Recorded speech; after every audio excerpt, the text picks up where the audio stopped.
आऊ वर्षा, यो बादल अनि सिमसिम झरीसँगै तातो चिया पिउँदै तिम्रो कथा सुनाऊ। म सुन्नेछु जबसम्म तिम्रो आवाज सुनिनेछ। कथा वर्षा, लेखन वाचन अनुरागी बागेक। केही बेर अघिदेखि चर्किरहेको घामलाई छेक्दै एक्कासी कालो बादल देखियो र पानी पर्न थाल्यो। कलेजमा थिए, टिफिन सकिसकेको। कक्षा 12 को सुरुवाती दिनहरू खासै रमाइलो लागिरहेको थिएन। प्राय साथीहरू उपस्थित थिएनन् अनि उपस्थितहरूसँग खासै कुरा नमिल्ने। कलेज लागेको मात्र 2 दिन हुँदै थियो। टिफिन सकिसकेको। 5 घन्टी पढाउने शिक्षक आज थिएनन्। घर जान पनि हुन्थ्यो, तर हाजिरले रोक्यो। अन्तिम घन्टीमा जो हुन्थ्यो। कक्षा प्राय खाली भइसकेको। 10-15 जना मात्र थियो। अल्छी लागेर म मोबाइलमा फेसबुक चलाउन थालेँ।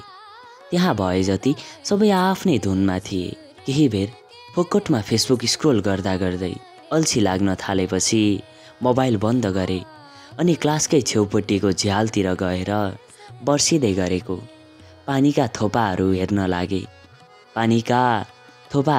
लागे। बर्सिरहेका पानीका थोपाहरूसँगै सल्लाका ती तिखा पातहरू तलमाथि गर्दै नाचिरहे झै लाग्दै थियो। यत्तिकैमा मलाई एउटा साथीले बोलायो, विश्वास, हिँड जाऊँ बाहिर। पखै म आएँ। हामी बाहिर निस्कियौँ।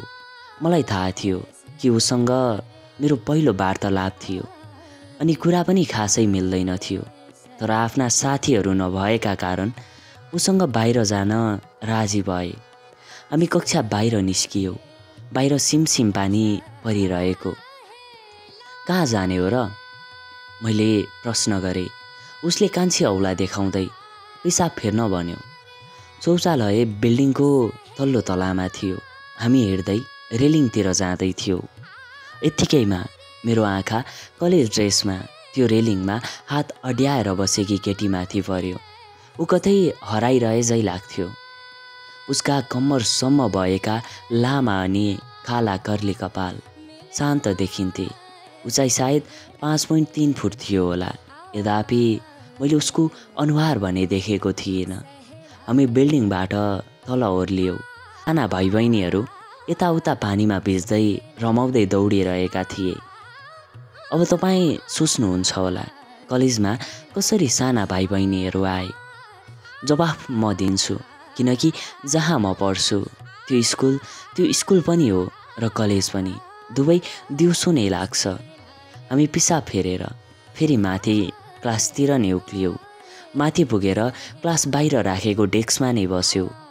कक्षा 11 को पढाइ हुँदै थियो भने अघि देखिएकी केटी उही मुद्रामा नै बसिरहेकी थिए।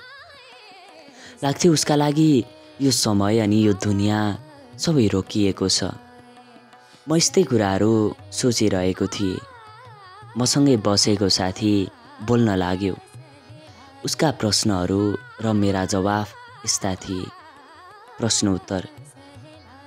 अनि के चल्दैछ त जीवनमा? ठिकै। अनि तेरो? मेरो पनि उही त छ नि हाल। अनि रोल नम्बर कति भयो? 10। अनि तेरो? खै जसोतसो पास भए भन्नुपर्छ। लास्ट भएछु। थप उसले जोड्यो। मलाई एउटा कुरा भन् त विश्वास। के कुरा? त किन यस्तो? यस्तो कस्तो? मैले भने। खोइ कस्तो भन्नु, चुपचाप बस्ने, खासै कलेज नआउने, लास्ट डेस्कमा बस्ने, तर टप 10 भित्र कसरी पर्छस्? खै कसरी? अनि भन् त, तेरो नाम के पो अरे? मैले भने। उसले भन्यो, तँलाई अझै थाहा छैन है? करुण हो, याद राख।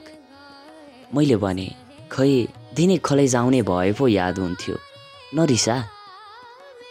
उसँग यस्तै कुराहरू हुँदाहुँदै घन्टी लाग्यो।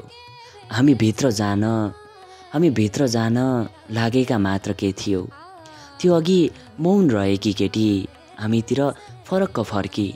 म झसङ्ग भए, छक्क परे अनि मेरो मुखबाट मात्र 2 शब्द निस्किए, वर्षा। उसले सुनिछे क्या र? मतिर हेर्दै छक्क परेको भावमा भने, अनुराग। धन्यवाद छ यो कथाको भाग 1 सुनिदिनु भयो। आगामी श्रृङ्खलामा म भाग 2 लिएर आउनेछु। यति भन्दै यो बसाइबाट म बिदा हुन चाहन्छु। हवस् त, नमस्ते। जय नेपाल, जय नेपाली साहित्य। यहाँको बाँकी समय शुभ रहोस्।